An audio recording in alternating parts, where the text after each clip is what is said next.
दोस्तों, प्रयागराज से जोड़ने वाला गंगा एक्सप्रेसवे बनकर के तैयार हो गया है। करीब 594 किलोमीटर लंबा और 6 लेन वाला ये एक्सप्रेसवे उत्तर प्रदेश का सबसे बड़ा सड़क प्रोजेक्ट माना जा रहा है, जो 36,200 करोड़ रुपए में बनकर के तैयार हुआ है और इसे इसी महीने जनता के लिए खोल दिया जा सकता है, जिसके बाद मेरठ से प्रयागराज का सफर सिर्फ 7 घंटे का रह जाएगा। लेकिन इस गंगा एक्सप्रेसवे की और क्या खासियतें हैं, ये आम लोगों के लिए कब से कब तक खुलेगा, किन किन शहरों और रास्तों को जोड़ेगा, इस पर कितना टोल देना होगा और यात्रियों को यहाँ कौन कौन सी और सुविधाएं मिलेंगी, चलिए हम आपको सब कुछ बताते हैं इस वीडियो में।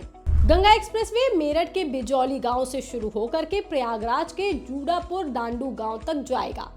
ये सड़क पश्चिमी और पूर्वी उत्तर प्रदेश को सीधे जोड़ने का काम करेगी। ये एक्सप्रेसवे मेरठ, हापुड़, बुलंदशहर, अमरोहा, संभल, बदायूं, शाहजहांपुर, हरदोई, उन्नाव, रायबरेली, प्रतापगढ़ और प्रयागराज समेत 12 जिलों से होकर के गुजरता है।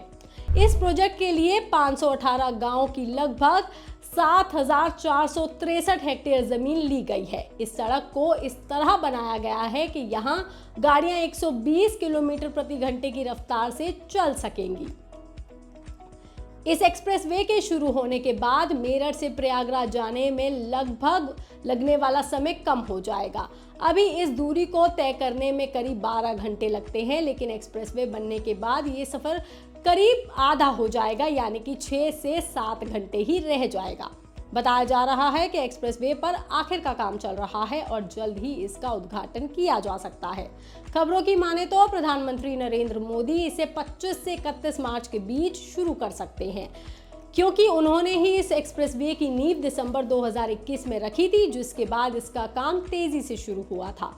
करीब 36,200 करोड़ रुपए से ज्यादा की लागत में बना ये प्रोजेक्ट उत्तर प्रदेश के सबसे बड़े सड़क प्रोजेक्ट्स में से एक माना जा रहा है।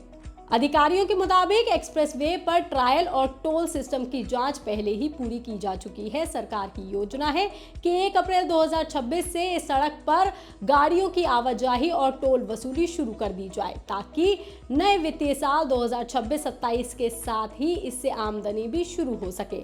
हालांकि अभी टोल की आधिकारिक दरें घोषित नहीं हुई हैं, लेकिन रिपोर्ट्स की माने तो कारों के लिए लगभग 2.55 रुपए प्रति किलोमीटर टोल हो सकता है। इस हिसाब से मेरठ से प्रयागराज तक का एक तरफ जाने पर करीब आपको 1515 रुपए देने पड़ सकते हैं।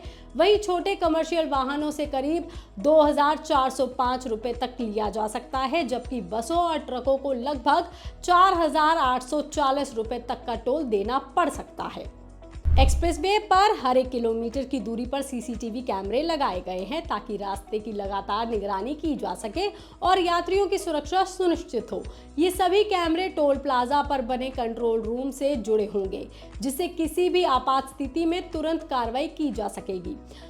इसके अलावा हाईवे के किनारे किनारे जगह जगह इमरजेंसी संपर्क नंबर वाले साइन बोर्ड भी लगाए जाएंगे, ताकि जरूरत पड़ने पर लोग तुरंत सहायता ले सके।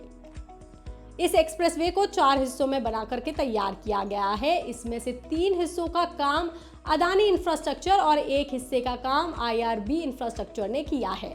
इस प्रोजेक्ट में 14 बड़े पुल बनाए गए हैं। इनमें हापुड़ में गंगा नदी पर करीब 900 मीटर लंबा पुल और बदायूं से रामगंगा नदी पर लगभग 720 मीटर लंबा पुल शामिल है। इसके अलावा 7 रेलवे ओवरब्रिज, 32 फ्लाईओवर और 453 अंडरपास भी बनाए गए हैं।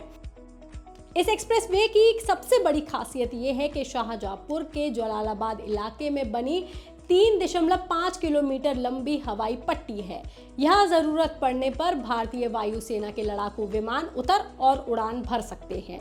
यहाँ पहले ही वायुसेना ने अभ्यास किया था, जिसमें राफेल, सुकोई 30, मिराज 2000, मिग-29, Jaguar, C-13-0J super Hercules, AN-32 और MI-17 वर्सेस हेलीकॉप्टर जैसे कई विमान शामिल हुए थे।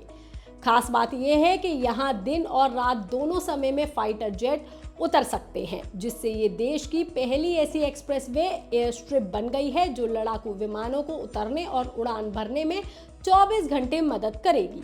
दरअसल इस परियोजना को बनाने का विचार पहली बार साल 2007 में मायावती सरकार के समय में आया था और साल 2008 में इसकी अर्धशिला भी रखी गई थी, लेकिन उस समय एनवायरनमेंट की मंजूरी नहीं मिलने की वजह से ये योजना आगे नहीं बढ़ सकी थी।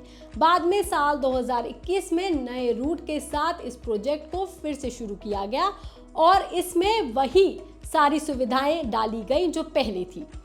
वहीं राजनीतिक नज़र से देखें तो इस एक्सप्रेसवे को काफ़ी अहम माना जा रहा है, क्योंकि ये प्रयागराज के जिन 12 लोकसभा सीटों से होकर के गुजरता है उनमें से 5 सीटें विपक्ष के पास हैं, जिनमें समाजवादी पार्टी की 3 और कांग्रेस की 2 सीटें शामिल हैं। इन्हीं में से रायबरेली सीट भी आती है, जहां से राहुल गांधी सांसद हैं।